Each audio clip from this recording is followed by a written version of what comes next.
At the Canadian National Gathering in May 2023, the three directors of the Urban Indigenous Ministries established by the CRC discussed stories from their ministries. In this recording, you'll hear from Harold Roscher, Shannon Perez, and Bert Adema. Tiffany Kiwatin, a member of the Indigenous Christian Fellowship in Regina, then shares her personal story of the community. Contextualized ministry. Did I ever plan to sit up on this podium right now doing this? No. So the God you sing about has a great sense of humor. My own personal journey is the one that I am a 60 scoop child. And that's not an uncommon thing that's happened within the Christian Reformed Church. Many families have adopted Indigenous kids. The sad thing is, though, I never learned to dance. I never learned my own language. And so that was kind of painful. But like Mike said, Gezellig, Goeiedag, Chabaki, Broekie, Hempie, I can say all of those words very well. I understand Dutch very well. So my journey is one of growing into being Indigenous. So I grew up this dark-haired little Dutch boy. Like I said, I can speak Dutch, goeiemorgen, goeieavond, welterust, all of those good things. But then God says, hey, Harold, got a change for you. I'm an electrician by trade. I've been working in that trade for a number of years, had a family of 4 kids, 3 girls, 1 son, a wife. Life is humming along, no need to change. God says, whoa, wait a minute, we're gonna change. And in that change, he says, you're gonna go do ministry.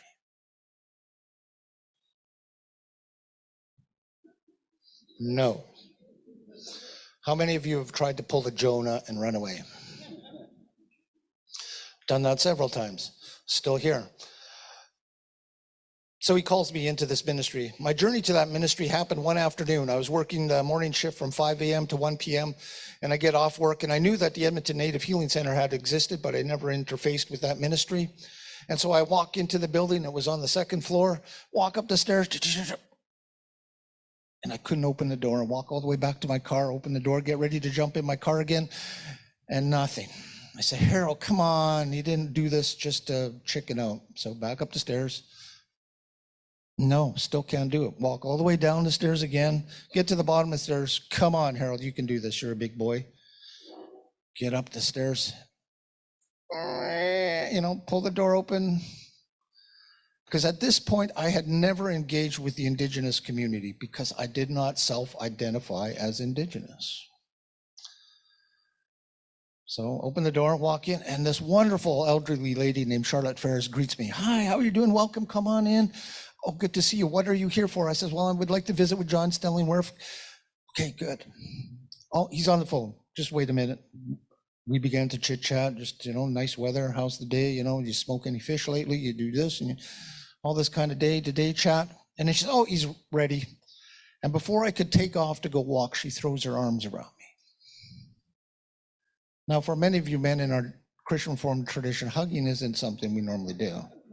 So to be hugged by a complete strange woman was even like, phew. But at that moment, when she threw her arms around me, I said, God, you got me. I hear your call.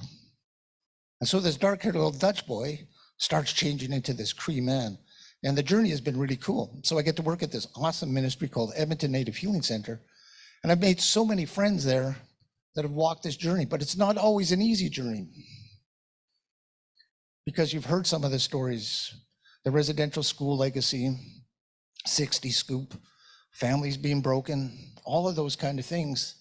And yet I'm so happy that this denomination has these ministries that allows me to be placed in a place where we can be that balm of Gilead.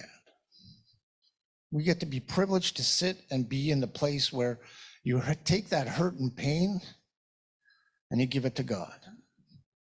And the person in front of you may not be healed instantly, but it's the beginning of a journey. It's that changing. And most of the change happened within myself, first of all. Like I said, I didn't self-identify as Indigenous until age 35. One day I get in the mail, this little card says, Harold, you are now an Indian in the Indian Registry of Canada. Woohoo, I'm an Indian. Oh crap, I'm an Indian. For 2 weeks, I wrestled with God. Luckily, I came out unscathed, but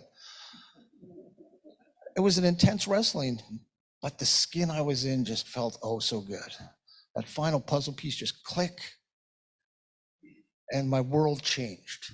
I served as elder and deacon in my church. I have never shared the gospel once in that role. I will speak to 1 million people. I will speak to one person. I will speak to anybody about Jesus right now because of that change, because I know who I am. The people that come through our doors at the Edmonton Native Healing Center struggle with their self-identity. Who am I? And then they say, well, I hear you're Christian. Is that, can I talk to you? The conversation usually goes around to, well, the church tells me I need to put off my old self. Harold, can I do that? Should I do that? But I want to worship Jesus. And so we have that conversation. We do that dance of going back and forth and showing them that it's okay to smudge. It's not sinful. It's okay to eat soup and bannock. Nothing's going to happen. It's okay to sing and dance your prayers. And when people start to take that and own that, it becomes a living word in them. And so have I, brought anybody to the point of, praying the sinner's prayer with them? No. How many faith journeys have I been a part of? I've been there 20 years now. I can't count how many. My own faith has gone from this, square, just imagine square, to this huge circle that I can't keep God folded in anymore. And so he has allowed me to walk beside people for 2 minutes, 10 years, 15 years, 20 years. And in that, we've done everything from baptisms. Oh, no church here. Baptisms to funerals. And that's the journey. That's the length and breadth. And that happens all within 2 minutes, 5 minutes, in 7 hours of a day. But it's a blessing. And so I thank this folks here for allowing us to find those moments where we can express that it's okay to be me. And your color of your skin is the same as me. That's so cool. And doesn't it feel good when we take ownership of that? And so my ministry, a large part is, yes, we want to help their physical needs through food security, through a clinic in the building, all of those good things that we help them with. But I think the biggest gift we do is we listen and we honor the person in front of us. So with this one particular gentleman, his name is Richard, longtime friend, and I struggled with him for years. We've fought, we've argued, we've cried by the trash cans out back, and then drugs took his life. I was spared from walking in on seeing his decomposing body. So I thank God for that. But that journey led me to be his brother. I still help his other brother. I'm his financial trustee, actually. But in those dark moments, just that roller coaster journey, it's a blessing to be there with those people on your behalf. But what it takes is your prayers. So you've been challenged to be warriors. So I ask you to continue to do that. Be prayer warriors as we minister to people who are sometimes so broken, so messed up. But you know what the beautiful thing is? They let us know that. And sometimes within the church, our culture is, shh, don't tell anybody. I've sat in my church for 20 years and I know people there by their first name. I know their kids, I know their job, but I don't know that they're struggling. I don't know that they're hurting. Somebody comes in my office and in 2 minutes, I can get the whole story of how bad their life was or how good their life was. And so I appreciate their honesty and their trust in us. And hopefully they get to see God in us and Jesus through us in how we work.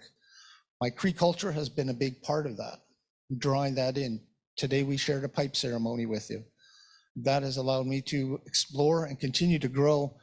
I have some other smarty pants Indians in here like Ray Aldred and Adrian. I'm learning through our culture, through ceremonial life, the same kind of knowledge that's ancient. and is helpful on my journey.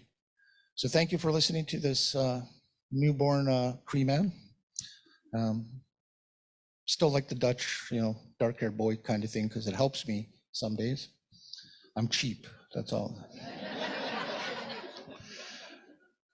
But I thank you for allowing us to be in the struggle. You know what the number one thing was during COVID? The gift that the Christian Reformed Church gave to my folks in my ministry? Take a guess. I heard food,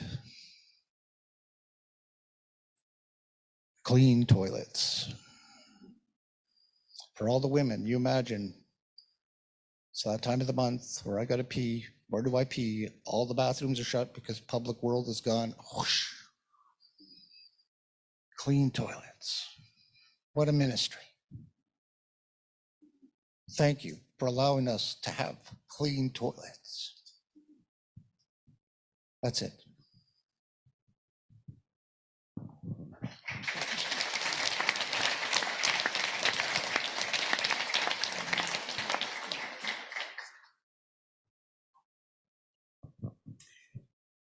Good evening. My name is Shannon Perez. I'm born and raised in Winnipeg, Manitoba, Treaty 1 territory, and Saizi Dene First Nation from my mom's side. So she comes from Churchill, Manitoba.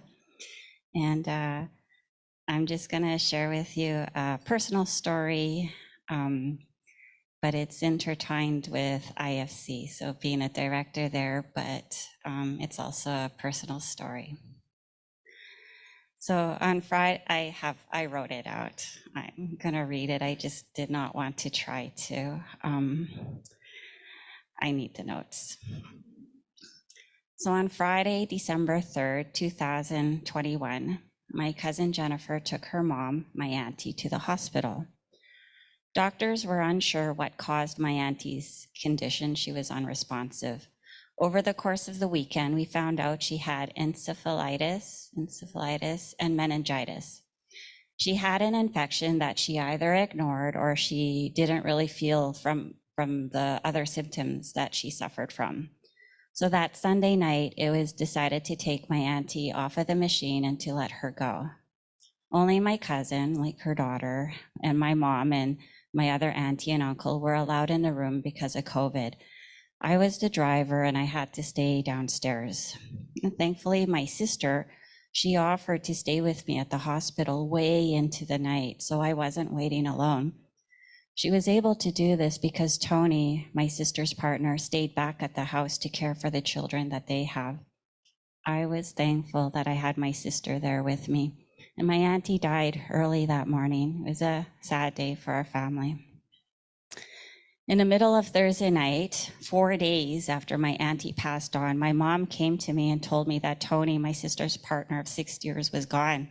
I didn't understand what she meant, but I noticed that my cell phone was ringing. It was my sister calling me saying that Tony was murdered a block and a half away from his home as he was going to the corner store to buy a Pepsi for himself and a lighter for my auntie.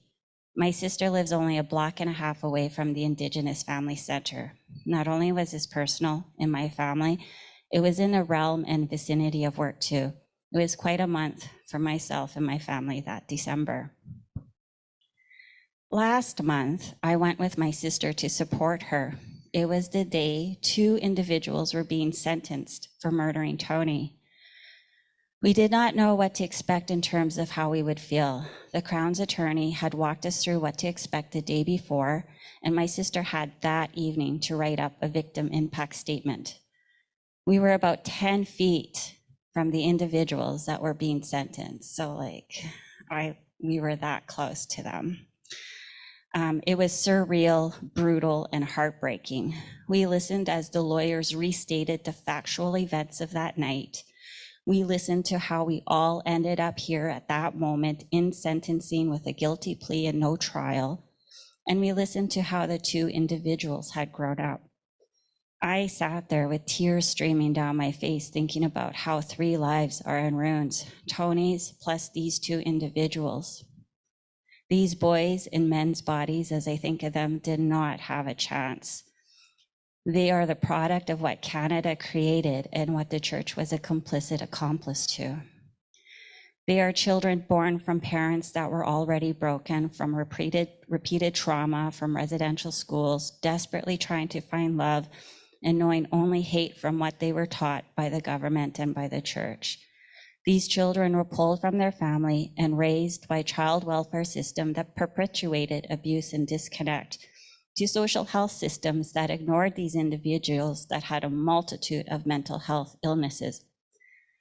All society saw, if they chose to see anything, in these two boys now in men's bodies were criminals and delinquents. I am not naive. I know these individuals are violent men, but they were taught this. It all culminated in a night when these two boys had no consistent medicine for their mental health, no place to live. Their programming was in jeopardy. They were self-medicating with street drugs and walking around the neighborhood with loaded guns. My sister's partner went out for a pop, as that was his thing, and went to buy a cigarette lighter for my auntie, who was staying with them. My sister's partner crossed paths with these individuals and the other people that they were with, and thought that Tony looked like someone they had a grievance with, and each took a shot at Tony. These two individuals walked away, leaving Tony to die alone on the street, leaving behind a family. At the sentencing, I wasn't angry at the boys. They didn't have a chance. Canada created this situation, and this was the real impact of that system. These two boys are sentenced to 20 years in a federal prison, most likely Stony Mountain, just outside of Winnipeg. That is a deadly prison. And all humanity, Stony Mountain should be shut down and demolished. It is that deplorable. All I could think of is, how can these two boys turn their lives around? Despite the violent behavior of these individuals, where was their justice from the start? It won't be started by being in Stony Mountain. In fact, if they make it out alive, what humanity will they have? 3 lives were lost that night, not counting my nephews that are living through this nightmare. My heart was crying out to those boys, who I think do not understand what they did, but do know on some level, nor what they are in for. I was not cursing at those individuals. I cried alongside my sister that day. We both had silent tears falling down our cheeks as we listened to the lawyers. We heard that they coldly left Tony to die outside in the middle of Winnipeg's winter night, beside a park and behind a big Ukrainian Catholic church. I go to work each day, and I sit with people who also have lost a brother, sister, niece, nephew, cousin, friend multiple times over, and I could sit with them in understanding. So what does justice look like in this situation? Tony's family was at the sentencing, and you could feel their angry energy directed at those two individuals. The name calling they yelled out, the cry for the two individuals to go to hell. They wanted the worst for these two individuals. Is that justice? My sister and I were there. What did my sister want? On some level, I imagine she feels justified that the two people who did this were caught and sentenced 20 years. And on another level, she understands that the systems let those two people down. Is that justice, feeling justified? And me, what does justice look like for me, a sister to this whole ordeal? I still have to go to work in the same area where my sister's partner was killed over a mistaken identity just for walking down the street. My sister still lives in the same area. The same thing could happen to anyone coming to the Indigenous Family Center.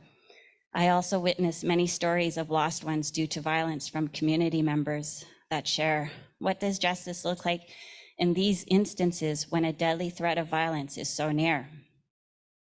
Is it an individual justice per crime, or a collective response from society to better repair the systems to value equity for Indigenous peoples? So one way to turn towards justice is to be a presence in the community, a safe, welcoming presence. At the Indigenous Family Center, community members come for the camaraderie that is here, the hospitality that we offer, and for the programs that we run. We have a weekly sharing circle where we could share the good and the sad that is happening in our lives, and that is sacred. We offer beating times for community members to work on projects and to talk with each other. We have fun programs like bingo.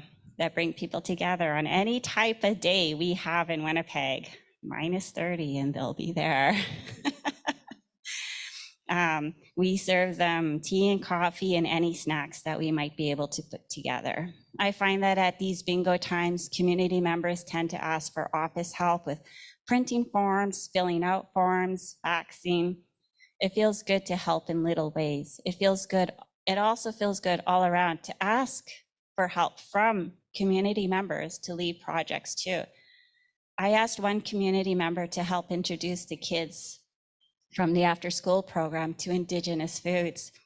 They made and ate, and I ate, many tasty treats that week. It was so good to see the strength and knowledge that came from this community member.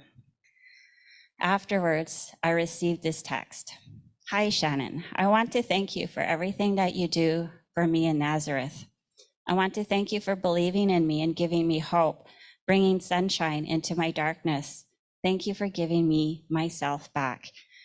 You are an amazing person, and I'm so proud, happy to not only call you a leader, but to also call you my friend. God bless you for being you. She texted me this, but I want to also acknowledge that this came after 3 to 4 years of IFC reaching out to this individual community member. So it was a relationship built over time. I often ask community members when they come in, how are they doing? One responded, better now that I am here. Another community member commented on how being at the Indigenous Family Center gave her a chance to be with other adults instead of always caring for her grandchildren. Romans 12 verse 6 tells us that we have different gifts according to the grace given to each of us. If your gift is prophesying, then prophecy in accordance with your faith.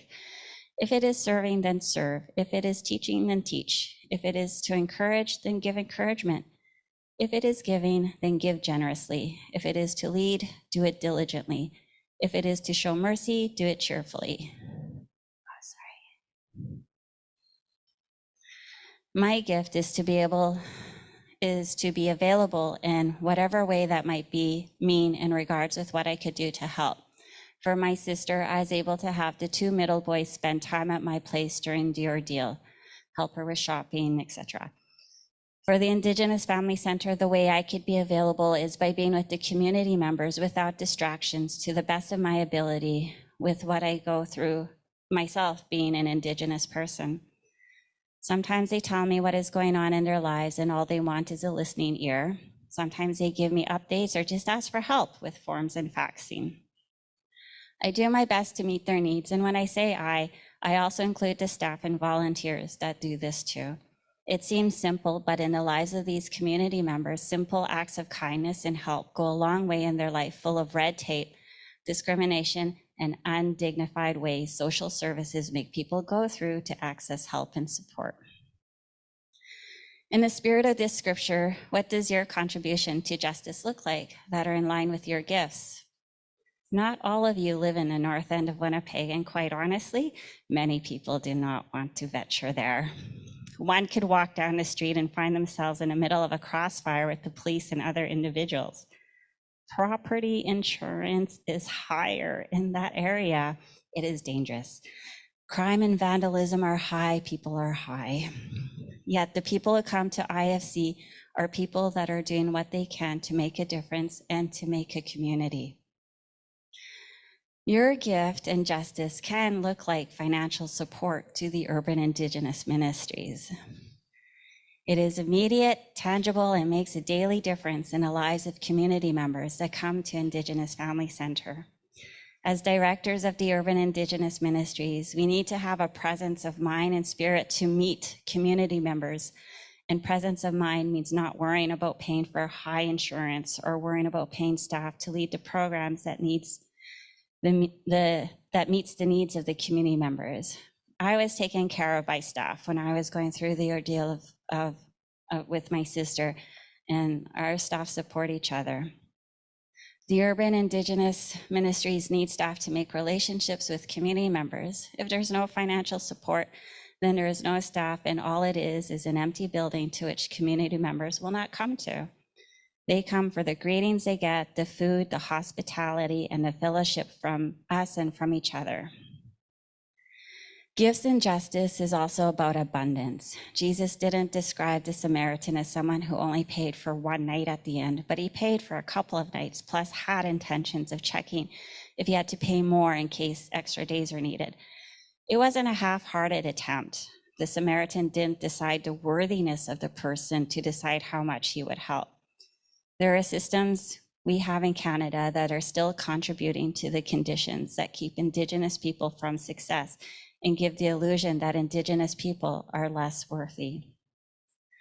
So your contribution to forms of justice like the Urban Indigenous Ministries will make and does make a difference in those systems. Thank you.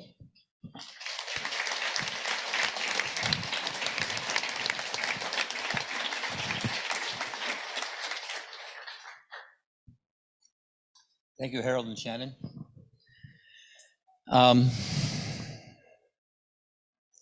I was blessed. I was told, here are the notes for your work as an MC. And I wrote a paper, but I have no notes for what happens in the next half hour, 2 hours. I am an ordained minister of the Christian Reformed Church or commissioned pastor. So they say, when you give a pastor a pulpit, settle in. So I'm going to start with the way some of my Indigenous colleagues start, with themselves, personal history. So I'm Bert Adema, named after Tante Berta, who died a couple weeks ago at the age of 97. I understand she was a feisty woman. My parents, Sid and Anna Adema, were born in Friesland and Groningen, respectively. They came to Canada in 1951 with 5 kids. I was the second one born in Canada. I'm the 7th of 13. Grace knows this. I have 2 older sisters, 2 younger sisters, 4 older brothers, 4 younger brothers. I know what it's like to be in the middle of a mess. But I also come from a very strong Christian Reformed tradition. I was in the first group of kids that attended Georgetown District Christian School back in 1966 when that school opened. My sister Yeti and Cor, that's the third and fourth children were the first ones to go to the Toronto District Christian High. And they were offspring from my parents in that school for many years. Right? And then I dropped out of grade 13 in Ontario. Joe Scasma, the youth pastor at the time, said, you're too smart. I was working full-time in a paint and wallpaper store. And George Bergman said, I have a store, you can manage that in Oakville. And Joe said, no, you should go to college. So he went out. I ended up going to Dordt College because that seemed farther away. If I'm gonna make a break, let's do it. I had an older sister at Trinity who wants to go there, be under their shadow. So I went to Dordt. And after 2 years, I spent a semester traveling, came back, did a semester in Chicago with the Chicago Metropolitan Study Program, finished off at Calvin College. I got to work in Germany as a guest arbeiter, youth guest arbeiter, right? So I got a taste of what it was like working around the world. That was great. I realized that my parents wanted to fund me on that kind of an expedition around the world. So I went to the University of Guelph. Well, first I went to CRWC, up the creek, as some of us called it at the time. I said, what do you want from a person? I know you don't want my history degree from Calvin. So I went to the University of Guelph, got a 2-year diploma in fruit and vegetable production. So if you read my paper, you know I talk about horticulture and grafting, part of my background. I met a beautiful young woman, Presbyterian minister's daughter, Ruth Van Mossel, half Dutch, quarter Irish, quarter Welsh. And we got married in less than a year. And I said, you've got to finish your degree before we leave town, otherwise you won't.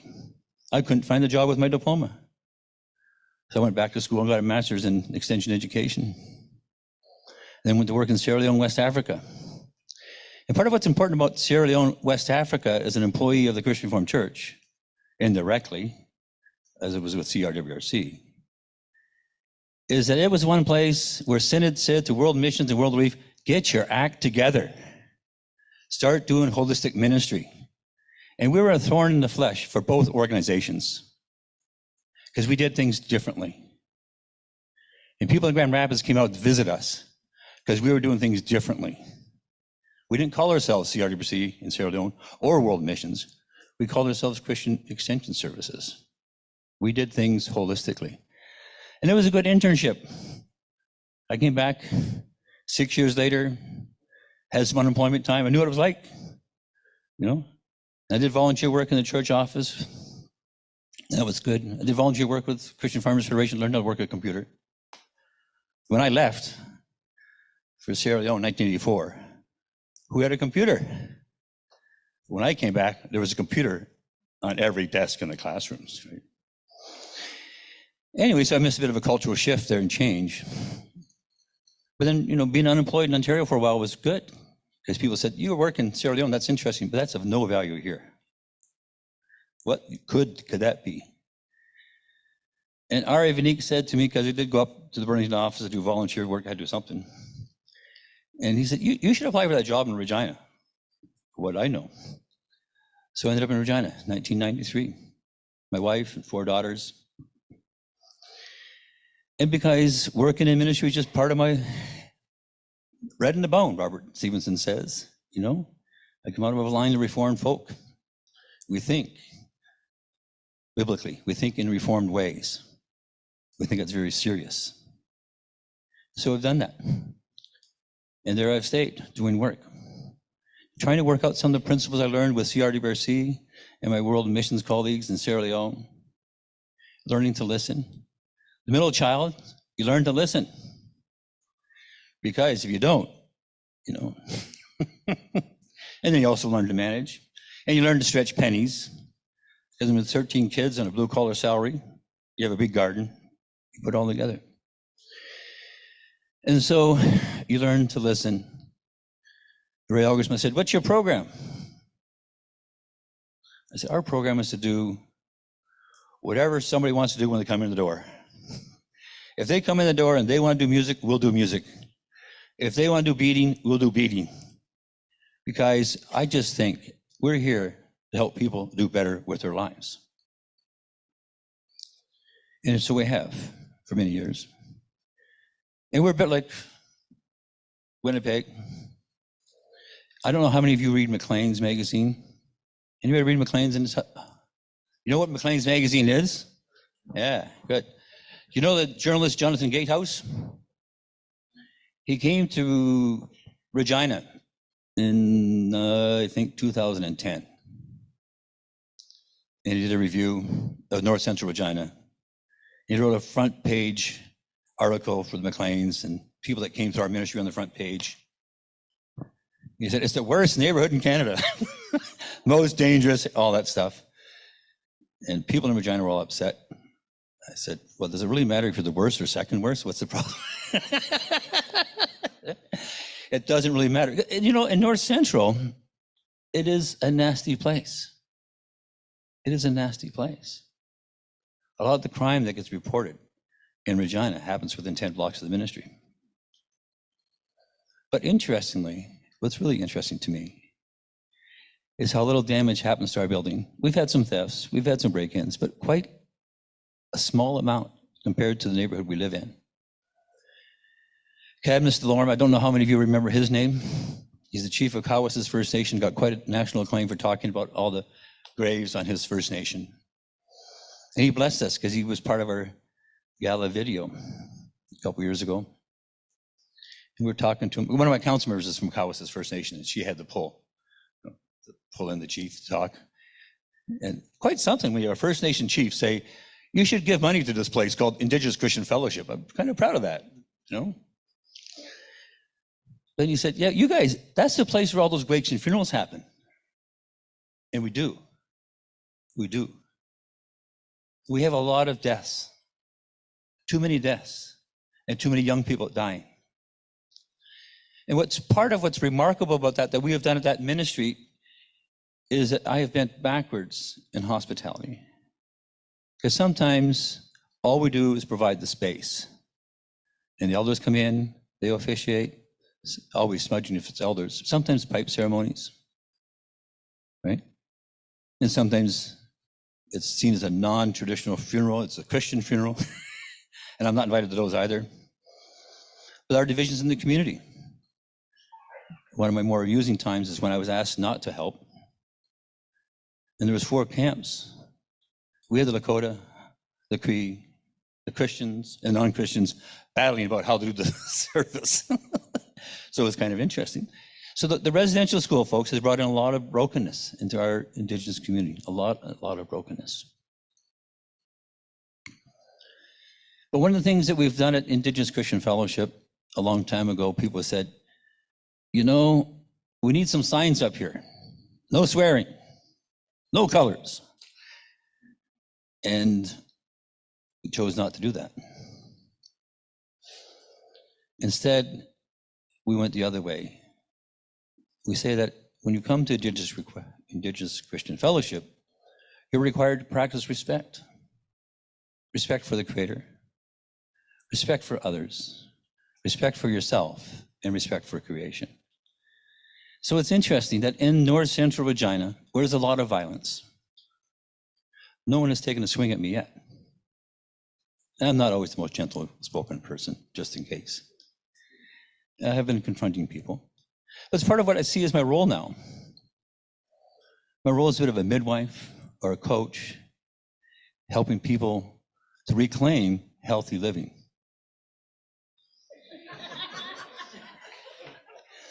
So a coach wants to say encouraging words, but the coach also has to say tough stuff. It's not always easy knowing when to say what's good, when to say what's encouraging, when to say what's tough. And so I need to continually pray every day. So one of my boasts at the ministry is that I have prayers being lifted up in Christ's name for the work at the ministry day after day after day. And I thank you for that. I thank you for supporting me for all these many years. So what's really important in this telling of this story is ultimately that you hear from someone who has experienced the life of Indigenous Christian Fellowship. I'm going to invite Tiffany Kuwaitan to come forward. Tiff.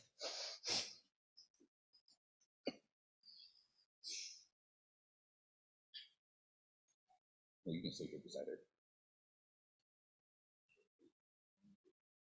Yeah, I'll let her here.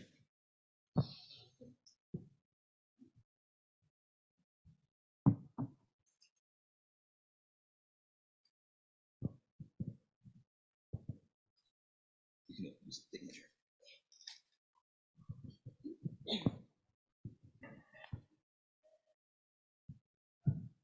Shannon beside you. Okay.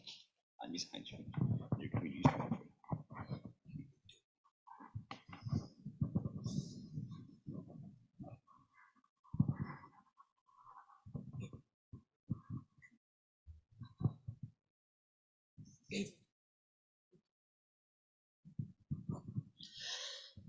Good evening, ladies and gentlemen. My name is Tiffany Kuwaitan. My spiritual name is Manitobazik.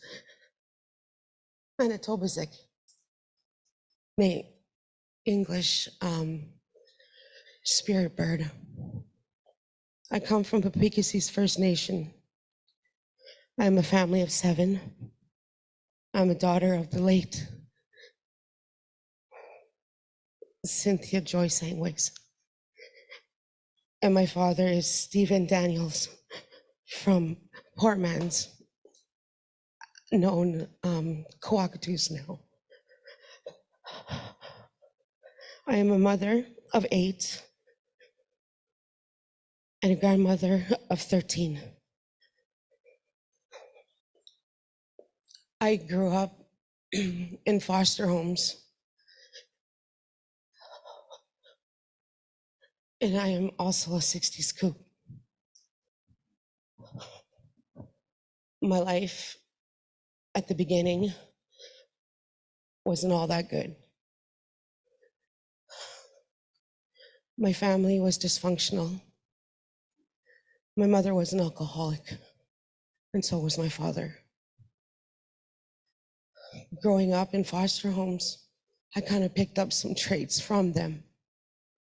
I also ran to alcohol when I became a teenager, age 13.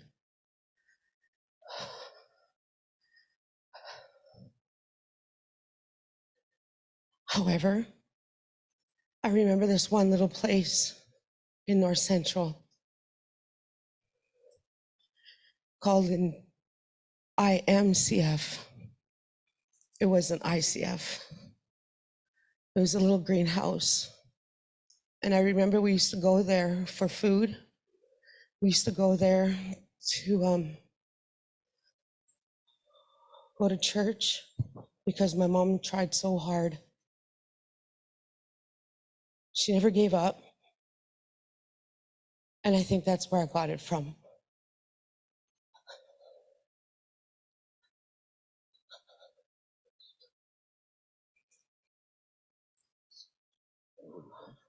Yeah. Sorry, guys.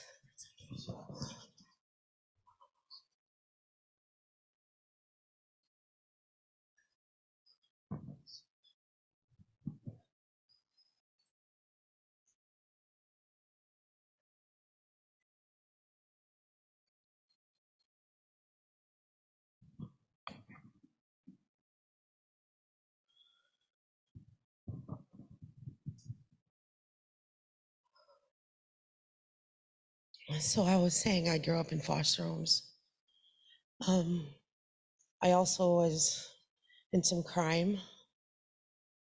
However, I wasn't the ones that was stealing the vehicles. I was driving them, but I got caught. I was in Dale's house. I was in Dojack. But there's one thing my mom has always told me was to never give up. I grew up in a Christian home because of my aunts that are now gone.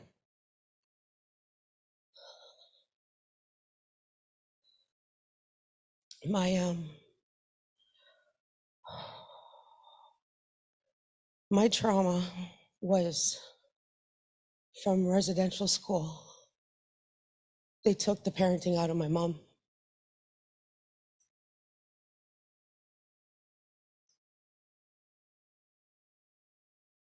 They tried taking the Indian out of the child.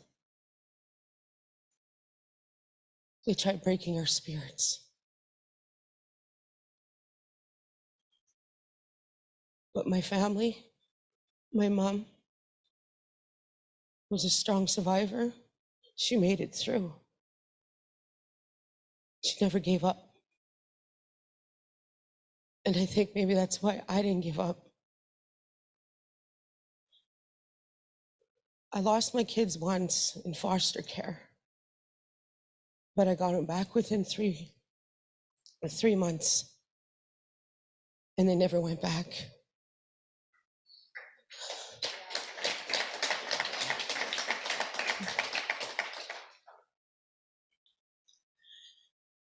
My mom kept going to ICF, and I kind of got curious. I'm like, oh, she's going for food again. We don't need food at the house. And then I started going with her. She was going to prayer ceremony in the mornings. My mom was dedicated to that place. She used to pay cat fare in the morning just to get there, just to hear the word of God, to smudge so she can be who she can be. And when I seen that, I also thought to myself, I was like, hey, I can smudge here. I can be me. I can pray to God. I can pray to my Creator.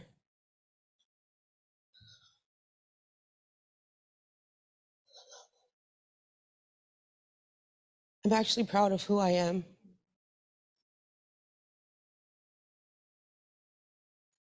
I can actually say that I have my kids. I have a home. I have a vehicle. I worked hard. I prayed because of ICF. If it wasn't for that place, I don't know where our family would be right now. My siblings are still struggling, but they see me. Tonight, they're all sober. I got a hold of them and I told them that Bert asked me to talk. And they said, well, tonight, if you're going to be talking, then we're going to stay sober and we're going to pray. So I'm very proud of them because they're watching me, because I watched my mom. You know, that's one thing that they didn't break was our spirits. And that's one thing that I have inside of me is my spirit, because they don't call me Spirit Bird for nothing. I'm very honored to be here, and I'm very honored to say that Bert Adema, ICF, the creator, helped us.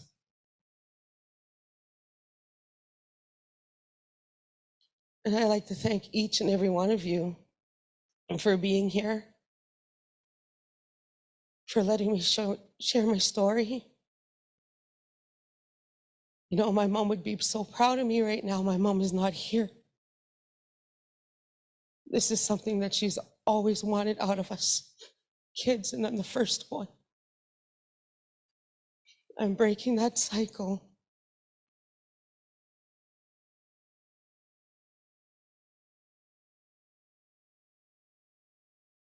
Thank you again for listening to part of my story. There's more, but I'm really nervous right now, and I've never been so nervous.